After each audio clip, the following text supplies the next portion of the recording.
Boa noite. Sou uma filha amada de Deus, vencendo nas áreas da rejeição, ira, baixa autoestima, procrastinação. Meu nome é Andresa. Sou a filha do meio de 3 filhos. Nos convertemos em uma igreja tradicional. Na época, eu estava entrando na pré-adolescência. Me lembro como amei essa nova experiência. E por alguns anos, vivi de maneira intensa esse primeiro amor. Não sei dizer exatamente quando os conflitos começaram a surgir na minha vida. O fato é que me tornei uma criança desobediente e irada, apanhando muito por causa disso. Com o passar do tempo, senti o enorme peso de ser constantemente ridicularizada, principalmente na escola, pela maneira como me vestia. E comecei a não querer mais usar as roupas compridas que antes eu gostava, o que ocasionou muito atrito com meu pai, que havia se tornado uma pessoa muito religiosa, me impondo uma vida cheia de regras, onde tudo era pecado. Como não existia diálogo entre nós, me fechei com meus sentimentos que foram se transformando em um ódio crescente por ele. Me sentia deslocada, como se não pertencesse àquela família. Sentia raiva do meu irmão por ele sempre fazer questão de dificultar minha vida. Invejava a maneira como meu pai demonstrava preferência, voltando sua atenção somente para ele. Via minha irmã sempre cercada dos cuidados da minha mãe e me sentia deixada de lado. Na adolescência, as coisas pioraram, pois comecei a bater de frente com meu pai, que, por sua vez, não deixava de aplicar em mim o que ele chamava de correção. As surras foram constantes e durante toda a adolescência, eu sempre estava com hematomas pelo corpo e rosto. Perto de completar 16 anos, comecei a namorar meu marido. E o que deveria ser momentos de alegria, foram anos em que as brigas pioraram ainda mais. Certa vez, depois de um desentendimento com meu pai, ele me bateu muito com o cinto. Naquele dia eu não reagi como fiz por várias vezes, mas a angústia que senti foi devastadora e decidi que acabaria com a minha vida naquele momento. Fui ao armário onde estavam os remédios, peguei algumas cartelas e escondi na minha roupa, com a intenção de ir para o meu quarto. Quando estava subindo as escadas que ficavam de frente para a cozinha, minha mãe, sem nem mesmo olhar para mim, mandou que eu descesse e me sentasse frente a ela. Naquele momento, senti que Deus estava falando através dela, e que não era isso que Ele reservava para mim. Eu desci, me sentei e chorei, pedindo a Deus que, por favor, Ele me matasse, porque eu não aguentava mais viver. A cada dia, eu me transformava em uma pessoa de insuportável convivência. Era agressiva fora de casa, e principalmente na escola, lugar onde eu passava mais tempo, me tornando debochada e pedante. Agredi fisicamente um supervisor, xinguei um professor, fui suspensa. Sem diálogo em casa, chorava minhas mágoas e buscava conselhos com colegas da escola que me deixava ser mal influenciada por elas. Comecei a ver no casamento uma saída para aquele sofrimento, pois achava que assim, como num passe de mágica, viveria a vida que sempre sonhei. Nos casamos, mas a mágica não aconteceu. E os meus problemas se mudaram de casa junto comigo. Assim, transferi a culpa e todo o meu desgosto para o meu pai, por tudo que ele havia me feito sofrer. Meu casamento foi marcado por muitas brigas e falta de respeito. Rompi relacionamento com os meus familiares por pelo menos 3 anos. Mas mesmo depois de voltarmos a nos relacionar, nossa convivência foi superficial, cheia de acusações, desconfiança e desentendimentos. A cada dia sentia que estava enlouquecendo e que acabaria os meus dias internado em um hospício. E decidi me apegar a Deus com fervor novamente. Eu havia mudado de igreja e durante 3 anos eu vivi um tratar de Deus comigo.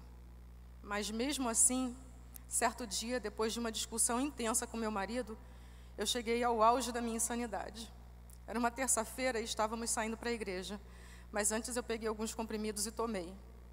Durante o culto, senti fortes dores de cabeça e fui à frente para receber oração para ser curada. Meu marido foi orientado a me levar ao hospital. No caminho eu contei, e depois de tanto insistir, eu contei para ele o que havia feito. Com 7 anos de casada, engravidei da minha filha, e apesar de estar muito feliz com a chegada dela, eu tinha preocupação com o tipo de mãe que eu seria. Eu tinha medo de repetir o mesmo modelo e representar para ela o mesmo que meu pai representava para mim, e que o meu exemplo pudesse ser a causa de problemas futuros nela. Depois que ela nasceu, eu me sentia consumida pela insegurança. Tinha medo que ela me rejeitasse e por isso não gostava de que ela se relacionasse com a nossa família, o que gerou muitas brigas e desejos de separação, pois meu marido achava as minhas atitudes maldosas e egoístas. Eu tinha uma enorme necessidade de que as pessoas gostassem de mim, e por isso tentava ser agradável na intenção de comprar a aprovação e o carinho que achava que merecia. Mesmo não querendo, muitas vezes assumi compromissos só para parecer legal. Levava tudo muito a sério e não aceitava ser confrontada. Assim, adoeci muito, pedi demissão do meu emprego, briguei com Deus e o rejeitei totalmente na minha vida. Imaginava Jesus como um dedo duro, sempre pronto para me acusar. Foi o período mais vazio que eu vivi. Fui ao fundo do poço e fiquei na lama por um longo tempo. Não queria sair de casa, muito menos ver ou falar com alguém. Eu queria morrer e ficar viva. Eu queria o meu fim, mas também queria uma chance. Só que eu havia desperdiçado inúmeras oportunidades da vida.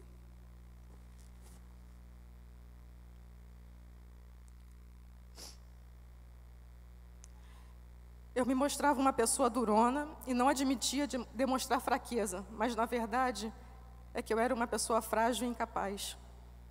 Passei por vários médicos investigando a possível causa para a minha condição. Tomei medicamentos fortíssimos que tinham efeitos colaterais terríveis, até ser diagnosticada com transtorno bipolar. Com essa notícia, o meu chão abriu, mas nem por isso meu coração se quebrantou.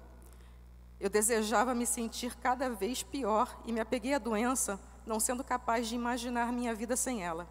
Chegava a ter medo de ficar curada e não poder mais justificar os meus erros, pois com a cura todos saberiam quem eu era de verdade. Em 2016, meu marido fez um concurso interno no trabalho e isso resultou na nossa transferência do Rio para São José dos Campos, no ano passado. Inicialmente foi um choque muito grande e mesmo com muitas pessoas falando maravilhas daqui, eu não queria vir. Com isso, começamos a procurar pela internet igrejas parecidas com que nós frequentávamos para poder conhecer. A igreja da cidade foi a primeira e a única que visitamos. Aqui fomos recebidos, acolhidos e amados ao nos integrarmos em uma célula. Conheci o 30 Semanas e, como sempre, comecei muito empolgada. Mas com o decorrer do ciclo, desanimei e tive muitas faltas, não sendo possível concluir. Já próximo do final do ano passado, minha líder de célula me convidou para um momento de oração, libertação e cura em um ministério que estava sendo implantado na igreja. Ela e a ministra líder do ministério estiveram comigo nesse período de oração, onde fui confrontada e impulsionada a permitir que Jesus entrasse nas áreas mais sombrias da minha vida, podendo assim viver a palavra que foi profetizada em Jeremias. Profetiza sobre esses ossos e diz-lhes: ossos secos, ouve a palavra de Deus, do Senhor, pois porei em vós o meu espírito e vivereis, e sabereis que eu, o Senhor, disse isso e fiz. Em um certo momento, fui desafiada em oração a deixar que Ele me levasse ao lugar onde eu guardava os meus medos. Fiquei paralisada ao ver que tudo de mais terrível em mim estava atrás de uma porta deslumbrante e que, ao passar por ela, todo o meu lixo sentimental estava separado por cores em uma organização incrível. Foi aí que percebi que passei a minha vida dedicando todo o meu esforço e o melhor lugar de mim para guardar o meu pecado, ao invés de oferecer esse lugar a Deus. Nunca havia passado por uma experiência assim. E ela foi tão chocante e constrangedora que eu não tive coragem de contar. Foi um verdadeiro milagre abrir meu coração para que o Senhor entrasse e fizesse o que era necessário para que eu alcançasse a cura. Naquele dia tive o privilégio de ser capaz de liberar perdão para quem deveria e finalmente me sentir perdoada e amada por Deus. Percebi que, apesar de toda a minha rebeldia, o Pai olhava incessantemente para o caminho, esperando para me ver retornar e me receber de volta como filha amada. No ciclo do 30 Semana de 2017, não fui capaz de dizer nenhuma vez sequer: sou uma filha amada de Deus. Eu não queria ser uma filha amada de Deus. Para vencer minha inconstância, pedi para fazer parte da equipe. Meu objetivo era estar aqui apenas para ouvir e ser tratada por Deus com as experiências dos irmãos, como se lê em Provérbios. Assim como o ferro que afia o ferro, o homem afia o seu companheiro. Mas eu fui levada muito mais além e tenho experimentado o que o profeta Isaías diz: o deserto e a região árida cantarão alegremente. As terras ressequidas vão celebrar e florescer. O Eterno está aqui, bem aqui, prestes a pôr tudo em ordem e reparar todo o mal. Ele está a caminho e vai trazer salvação. Olhos cegos serão abertos, fontes de água irromperão no deserto. Eles cantarão enquanto estiverem a caminho de casa, com coroas de alegria na cabeça, e a tristeza fugirá para a escuridão da noite. Tive também o privilégio de estar com 3 agraciadas que me inspiraram e me ensinaram com suas experiências de vida. Vivi esse ano experiências de cura a cada partilha. Tenho entendido o que é viver um dia de cada vez, porque todos os dias eu sou dependente de Jesus para vencer os meus conflitos internos.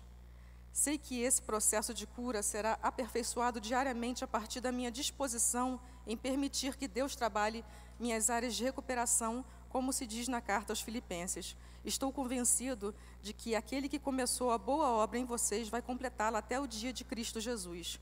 Hoje, quando vejo quem estou me tornando, lembro do que já fui e então percebo como eu estava com uma alma perdida e doente. Sabendo que tudo coopera para o meu bem, agradeço a Deus por cada dia vivido, mesmo os de maiores angústias. Certa vez, num livro do Philip Yancey, que algumas pessoas são testadas como se testam um avião a jato, não para destruir, mas para medir os limites da nossa utilidade. E é exatamente por cada experiência passada que tenho podido experimentar os milagres que me levarão a ser aquilo que Deus tem designado para mim. Obrigada pelo silêncio de vocês.